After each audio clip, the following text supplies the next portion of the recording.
Members of the jury, is that correct? That's either yes or no. All right. So you are not allowed to be in this courthouse anymore. Members of the jury. Whoa, did you catch that? Someone was caught talking to jurors in the hallway. That's a massive no-no. It's called jury tampering, and it can completely derail a case. Even a quick chat could taint the entire trial. Speaking to the jurors, yes or no? You're getting me nervous. Yeah, detaining me. It's a difference between getting arrested.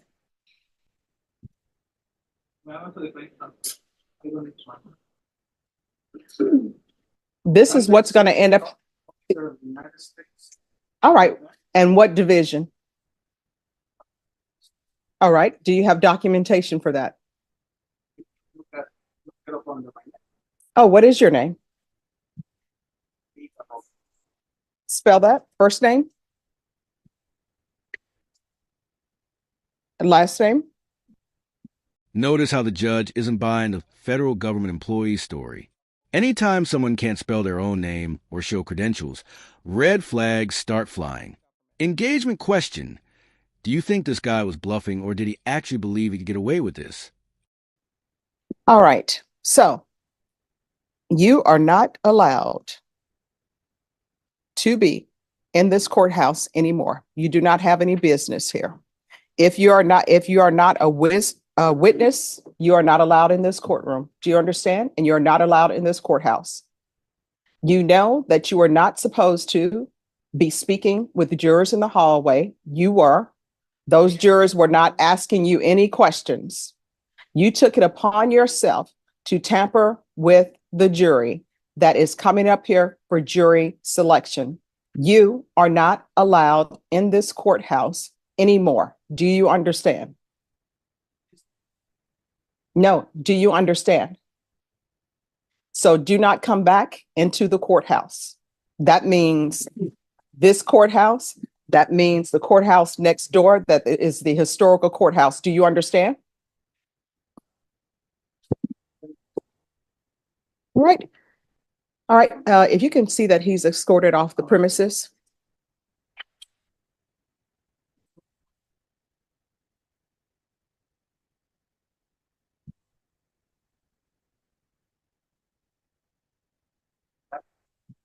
Oh, God bless you too.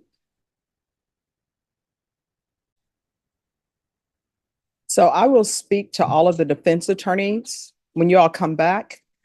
But personally, I don't feel comfortable with using this jury as the jury pool because I don't know what was said. My understanding is that he is involved in a case here, not as a witness, not as a party whatsoever, but just as maybe a friend of a friend of a friend of a cousin. All right.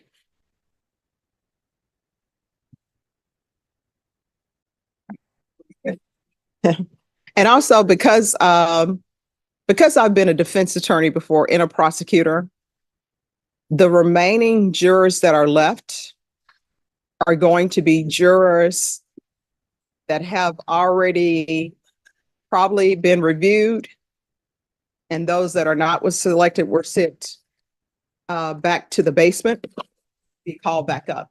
So I'll speak with the defense attorneys about that and the prosecutors about that, as far as whether you all want to do jury selection today or do. Here's where it gets even wilder. This man may pose as an attorney to get video visits with defendants in jail. That's not just weird. It's potentially criminal impersonation of a lawyer. Imagine the chaos if defendants started taking his legal advice. I just got hired on this case. My client doesn't drive. She's told me. First he said. All right, Ms. Compton. Yes, ma'am. All right, with regards to Mr. Jumis. Oh, yes.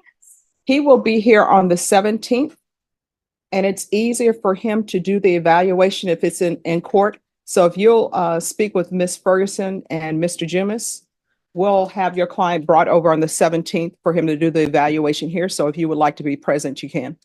Okay. I'm usually not present, but I appreciate the heads up. Sure. I will keep tabs on. All right. And the other issue, you were not present, but you were number one for jury trial. However, the person who was here in the gray suit who said that he was with the US government, Uh, He was- Mr. Mann. yeah, he was speaking to the jurors in the hallway. So I don't feel comfortable with using the jury panel that we have. And Judge, I'm not quite sure how to handle him. I did talk to Daniel about him, and I did make a call before the holidays to the jail. He has been filing all sorts of stuff in this case. I don't know what his relationship is with his family. I don't talk to them. I've never spoken to him.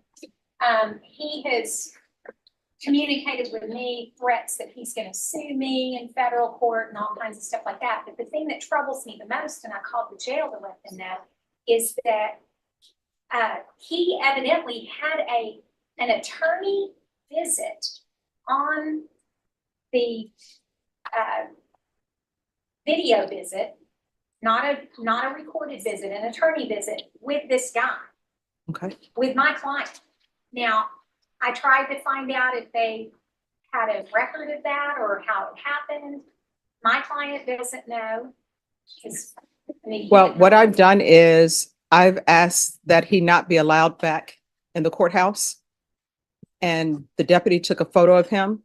So somebody can let the sheriff know that he's not to have attorney visits if he's not his attorney. If it's who I'm thinking of, he's also right now a person who is on bond for an aggravated assault. So somebody might want to talk to pretrial services or his bond. All right. So somebody may want to talk to his pretrial services officer. And honestly, the name that he gave me, I don't even believe that's his real name because he seemed to be stumbling over what his name was. But the deputies did take a photo of him. So I'm sure that's going to be placed at the courthouses and they can place it at the jail as well. On the Bexar County website pretty easy. Smart move by the judge.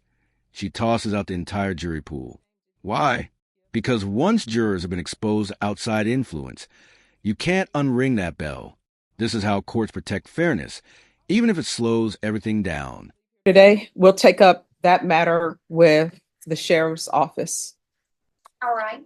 No, And then- I'd be happy to get some of them on it because I believe he's holding himself out as an attorney to people, which carries its own set of problems. All right, we will take care of that. So the people who are up for jury trial, is there any objections to the court excusing the jury? We would start with jury selection tomorrow. Is anyone going to have any objection to that? I'm here. Yes, I know you're on a plea. All right. So what I'll do is I'll excuse this jury panel. And because usually what ends up happening, if you don't hold your jurors for the morning selection, you will end up with people who have already been through jury selection 3 or 4 times. And I don't want anybody to be put at a disadvantage because of that. So is there any objection to me excusing the jurors? No. All right. So let me go outside and do that. Judge, we have a very important question for you. Well, if I'm able to answer it, I will answer it. What role would your mother play in a zombie escape room? Well, I will tell, you know what role my What mom, skill does she bring? oh, first of all, she birthed me into this world. So automatically she gets a place in the zombie house. But you know what? You all should be saying, hey, we want Stephanie's mom to be there because everyone else, you know what I would be saying?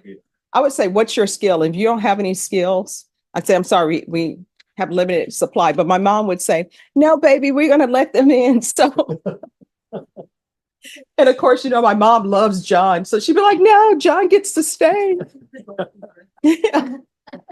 But no, my mom will be able to cook anything. That's very important. My mom will make sure that everybody is taken care of. She knows all the home remedies. So when people are saying, oh, I need to go to the doctor for that, my mom would say, Yeah. Nope, I got you covered. And just like that, we shift from courtroom chaos to zombies. Yep. The attorneys asked the judge what role her mother would play in a zombie escape room. This is classic judge humor, keeping the courtroom human after serious tension. And I'm saying, my mom's like, what do you have a taste for? I'm like, I don't know. And so I'm sitting on the couch and we're watching old movies together. Our favorite movie is On Borrowed Time. If you haven't seen that, you should watch that. So she will come back, and next thing I know, I have a little bowl with apple slices in it. I'm like, thanks, Mom.